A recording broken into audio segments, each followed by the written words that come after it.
Le jour est à peine levé, mais dans le hangar de la Banque alimentaire de Vannes, les bénévoles sont déjà au travail.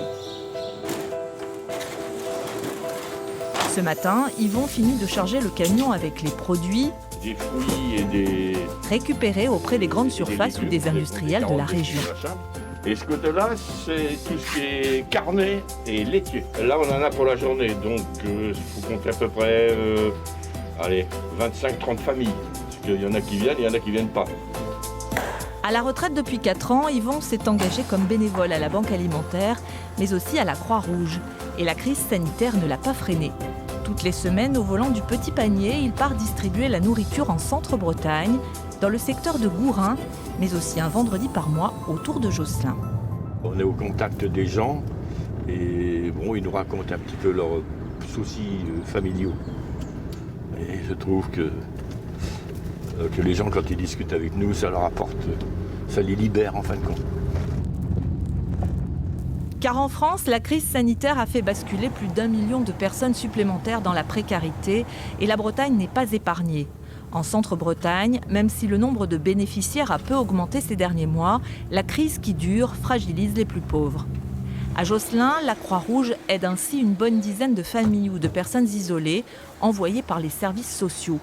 Certains n'hésitent pas à faire des kilomètres pour venir récupérer leur sac de nourriture. On a une dame qui vient, elle fait du stop pour venir. Oui. Elle vient de 14 km pour venir ici. Cette dame, vous ne la verrez pas, car comme la plupart des bénéficiaires, elle n'a pas souhaité être filmée. Cécile, en revanche, a accepté. Vous voulez de l'aide ou pas? Oui, mais j'ai peur de vous faire mal.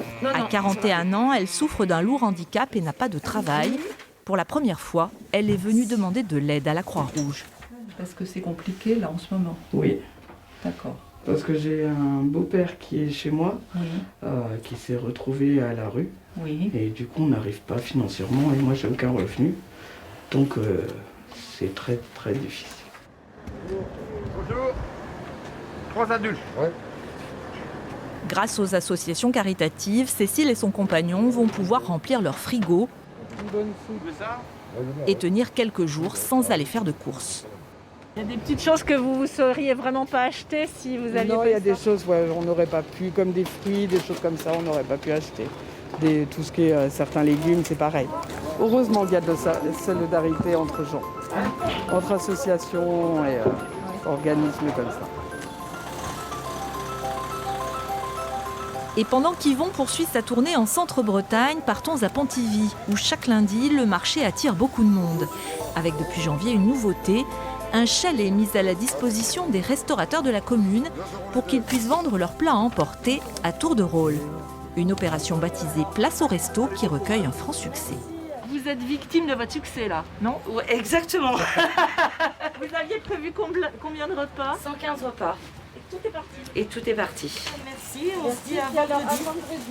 À vendredi. Merci. Quand j'ai su que ça se faisait, je n'ai pas hésité à venir. Parce que 8,50 pour un menu comme ça, c'est vrai. Non, c'est très très bien. Cette semaine-là, le menu a été préparé ici, dans les cuisines de ce restaurant d'application d'un genre un peu particulier. Il travaille avec des jeunes d'un institut médico-éducatif, mais aussi des personnes en insertion comme Maëlle. Ici, la jeune femme a trouvé sa voie. Je vais passer mon CAP pâtisserie, j'espère.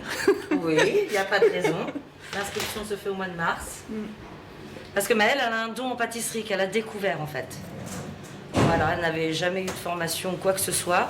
Et grâce justement à cette harmonie dans cette équipe, que ce soit avec les jeunes aussi de l'IME, eh ben, ils se découvrent et ils se révèlent à eux-mêmes leur propre chemin. Allez.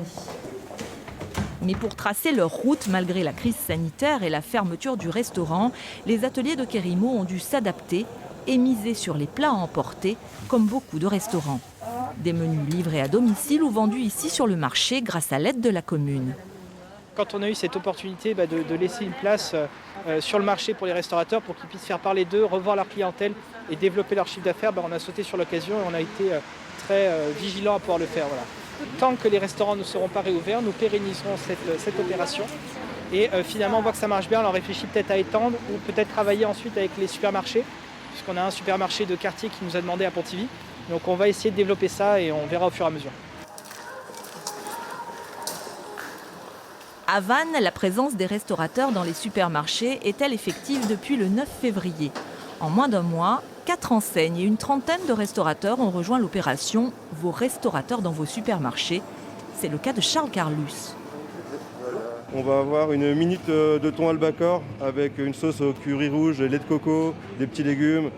Vous les avez ici. Ensuite, on a une minute d'encornet en persillade et piment d'Espelette avec un riz de Camargue. Ici, les plats préparés sont vendus à prix coûtant 10 €, une somme intégralement reversée aux restaurateurs.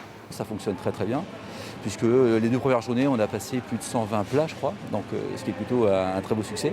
Ça nous paraissait effectivement complètement normal de leur prêter main forte, en tout cas dans des moments aussi compliqués. Loin de Vannes et des grandes agglomérations, Yvon et les bénévoles de la Croix-Rouge poursuivent leur tournée en Centre-Bretagne. Après Josselin et Guégon, ils ont mis le cap sur la Trinité-Porrouët, une commune rurale de 5500 habitants où déjà une dizaine de personnes les attendent. Ça également, c'est bon pour le moral. Le miel. Oui.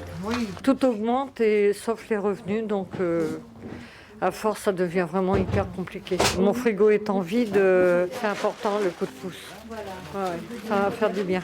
Merci beaucoup. Pas de quoi. Et bon courage à vous.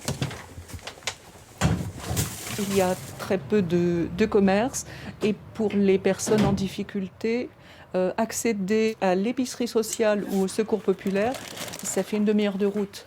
Donc on a parmi les bénéficiaires des personnes qui ont aussi des grosses difficultés à se déplacer. Donc le service qu'on apporte est important. Depuis un an, le besoin de solidarité n'a certainement jamais été aussi fort. En Bretagne, beaucoup à leur manière tentent d'y contribuer pour permettre à chacun de traverser au mieux cette période difficile.